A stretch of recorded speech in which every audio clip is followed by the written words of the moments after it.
Hi guys, it's Keira Pena with Teens Want to Know. Today we're at the 85th Annual Hollywood Christmas Parade. Let's see who we can talk to.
What's your favorite holiday tradition? My favorite holiday tradition, I have a tradition at my house where we have something called White Elephant. So we give Christmas Eve, we have our really humorous gifts that we give everyone. So that's always really fun because I'm such a humorous person and I like jokes. So I love putting together really weird gifts for people. So what's your weirdest or craziest holiday memory? Weirdest or craziest holiday memory? Ooh, I don't know. Oh, I have one.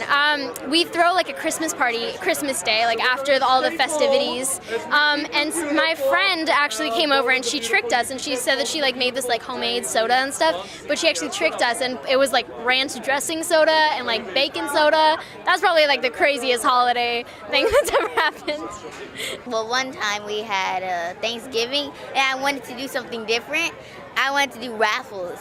So I made all these tickets, like it was like 156 tickets in one day, and I was up all night cutting them, making them all together, and I was determined to get them done by Thanksgiving, and Thanksgiving was that next day, and I was up all night trying to do them, and I woke up and I was so tired I couldn't even eat Thanksgiving. That was a Saturday. I woke up like I can't do anything. I was like, this is sad. Oh yeah. Probably the weirdest and craziest at the same time was I think 2 Thanksgivings ago. I don't know if that's a word, but it's probably not. 2 Thanksgivings ago or 2 years ago on Thanksgiving. In the morning, I had so much cereal. It looked like a snow cone, and I had so much cereal and it just overlapped the bowl. And I was so full, I didn't even eat anything for Thanksgiving. I didn't even eat any turkey. I didn't eat any mashed potatoes, no stuffing. That cereal was savage. It was so savage. It was Cinnamon Toast Crunch, because that Cinnamon Toast Crunch. Yeah. I remember my grandfather once telling me a story. We had woken up and he was like, I saw Santa. And we're like, what? He's like, I saw Santa. Yeah, I came over to get a glass of water and I saw him and his teeth were all crooked and he had this glint in his eye. And I was like, what? And he kind of painted Scary as this like, as more of like a wild Santa more than this, over gentrified Santa. Like this Santa had been like living in the North Pole killing polar bears stay alive or something. It was this really interesting picture that he painted. But that's probably the wildest thing I can remember about Christmas. My weirdest or craziest holiday memory is actually, believe it or not, it was Christmas morning, and what had happened was I had come down the stairs, and I'll never forget it, I wanted a bike so bad, and I told my dad I wanted this bike. He told me that the bike actually was sold, the one that I wanted, and he said, you're not going to be able to get the bike. And I opened up my presents, I didn't see the bike, and then all of a sudden, as I was eating breakfast, he actually wanted to wait and double surprise me and brought the bike out. So that was a fond memory. There was one time it snowed, which we don't see a lot of snow back home, so I got downstairs and forgot all about the presents, just ran outside. I didn't get to the presents till like that afternoon, but I just had a good time with the snow, so hopefully we'll get another white Christmas this year. It's so funny. People are asking. Probably the Yule log. Probably watching the Yule log. It's pretty boring, and I don't know why we do it, but we do it sometimes. And this year, the one that we were watching like yesterday that just came on, it's got a dog chewing a bone. And you just stare at this dog chewing a bone in front of a fire. By the way, we I don't know like why. we have nothing to do We with have our nothing to do with our lives. It's great. My weirdest holiday memory was when my cousin Aslan and I stayed up all night in the living room trying to look for Santa. He's a sneaky little feller. He's hard to catch, so we didn't find him. We fell asleep, but it was pretty weird that night. If you could go back in time and give your teen self one piece of advice, what would it be?